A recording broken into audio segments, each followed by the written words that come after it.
下来继续来看高雄一个3岁范小弟弟，伊的目睭生癌，上班下个月一定要到日本去开刀，也若无就会双眼失明。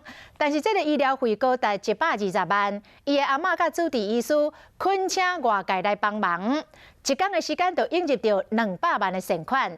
但是即摆还阁有申请签证这关，讲医疗的签证前后就要1个半月，就算人到日本还阁隔24天，这时间是紧迫。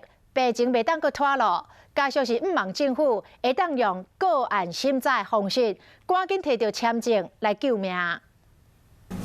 开了车行甲真欢喜，这个囡仔真高追，不过伊因为治疗视网膜母细胞瘤，对面目睭已经剃掉啊。正蕊即马又有病变，必须要去日本治疗，抢救最后一蕊的目睭。即马有200几万的善款，远远超过120万的医疗费用，和这个囡仔阿嬷是真感动。不过钱有啊，可是无法度马上去日本治疗，因为卡伫签证。现在目前疫情的关系啊，然后就是在签证上面碰到很大的瓶颈。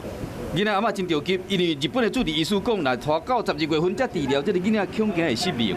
变大就是医生就说要可能就是也不用去了，就直接再出院。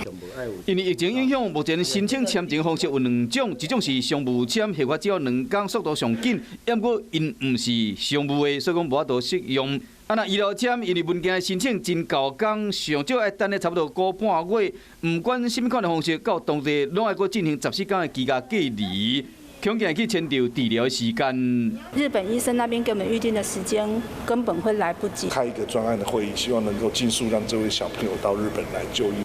这个囡仔目前人还伫病院里做化疗，治疗黄金时刻是分秒必争。目前甲人望讲用个案的审查，亲人希望讲签证会使赶紧落来，赶紧去日本抢救这个囡仔的灵魂之汤。